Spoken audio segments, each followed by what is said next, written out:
안녕하세요. 여름담 김여름입니다. 오늘은 사람이 살 수 없는 집 3편을 가지고 왔는데요. 그러면은 바로 군말 없이 이야기 시작할게요. 내 가족들 모두 찜질방에서 하룻밤을 지내고 난 다음날 아빠는 가게를 하루 쉬시고는 엄마랑 함께 여관 주인 아저씨의 어머니랑 만나셨대요. 처음 집 계약을 할 때 그 여관집 아주머니와 이야기를 했었기 때문에 이야기를 꺼냈더니 자기는 그 집에 대한 권리가 없다고 집은 자기 시어머니 소유라고 하셔서 그 할머니를 만나신 거죠. 저희 부모님은 그때 그 할머니를 처음 뵙는 거였는데 키도 작고 나이도 많은 노인인데 얼굴에 심술이 가득 차 있었대요. 아빠가 조심스럽게 집에 대한 이야기를 꺼내자 아빠 말은 잘라먹고 요즘 세상에 무슨 비슷타령들이냐 그러시더래요. 아빠가 그 집에서 못 살겠다고 집 빼달라고 하니까 눈에 보이는 문제가 있으면 그래 주겠는데 밀신이나 들이밀면서 무슨 소리 하냐고. 좀 그렇게 무서우면 자기가 무당 알아봐 준다고 비꼬듯이 이야기하셨대요.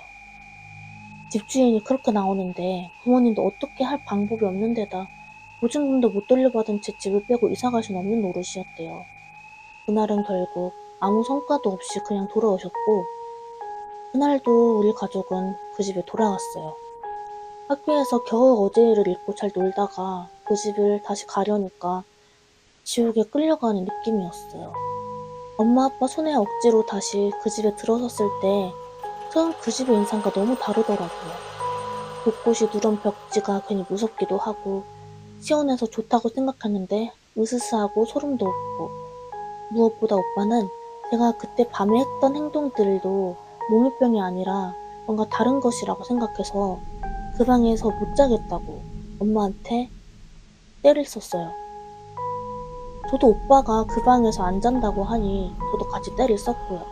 그랬더니 엄마 아빠가 그럼 이제 안방에서 같이 자자고 하셨어요.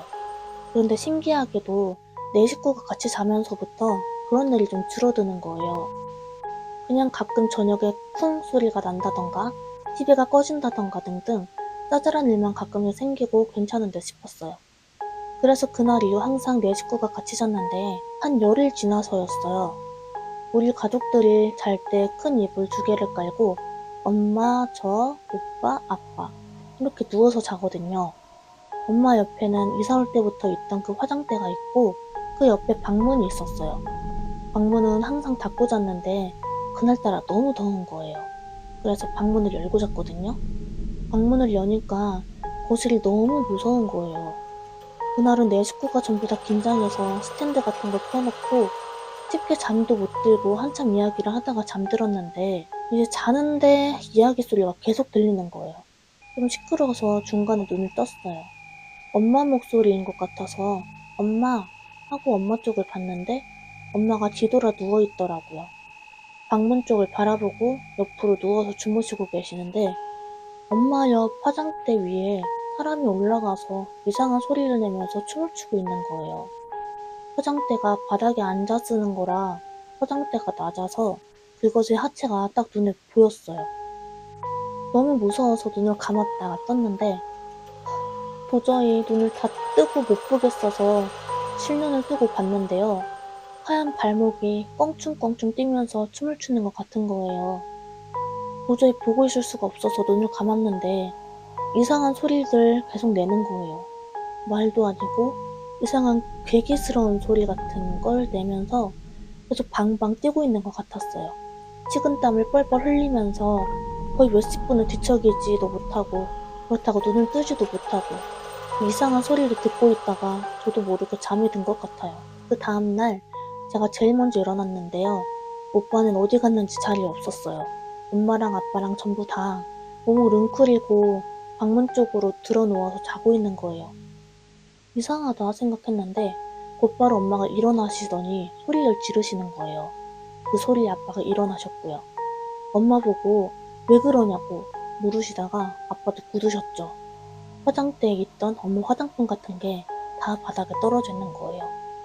아빠도 엄마도 전부 다 밤에 시끄러운 소리를 듣고 깼는데 화장대에서 방방 뛰는 그곳을 보고 한참 동안 가위에 눌리다가 소리가 멈춰서 겨우 잠이 드셨다는 거예요. 엄마랑 아빠랑 저는 거기에 놀랄 새도 없이 이제 아빠가 오빠 없어진 걸 눈치채신 거죠. 엄마랑 아빠랑 저랑 오빠 찾아서 거실로 나갔죠. 그런데 오빠가 작은 방 가도 없고 거실에도 없고 창고에도 없는 거예요. 오빠 이름을 부르면서 한참 찾고 있는데 작은 방 옷장에서 오빠 우는 소리가 들리는 거예요. 제가 아빠, 오빠 옷장에 있나 봐요. 해서 아빠가 옷장 문을 열었는데 오빠가 진짜 괴성을 지르면서 옷장에서 튀어나와가지고 방 밖으로 뛰어나가다가 그대로 넘어지는 거예요. 엄마는 놀라서 바로 오빠를 이렇게 세우셨죠. 오빠 얼굴이 밤새 울었는지 퉁퉁 부어있고요. 아빠랑 엄마가 왜 그러냐고 물어도 대답도 안 하고 밖에 나가자, 밖에 나가자 계속 그랬어요. 엄마는 그래 그래 찍고 옷만 갈아입고 나가자 하면서 달래셨는데 오빠는 싫다고 지금 나갈 거라고 소리를 지르고 난리를 치던 거예요. 결국 오빠 상태도 그렇고 옷도 안 갈아입으려 해서 학교에는 아프다고 전화를 했고요. 아빠가 오빠를 가게에 데려가고 저는 엄마가 학교에 챙겨서 보냈어요. 학교 다녀와서 집에 왔는데 오빠가 계속 어린애처럼 엄마한테 착 달라붙어 있었어요.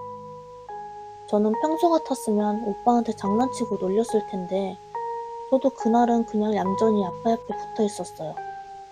매일 가족들 전부 다 시체처럼 TV를 크게 틀어놓고 TV만 보다가 잘 시간이 되면 방문을 닫고 전부 다 안방에 모여서 따닥따닥 붙어서 잤어요.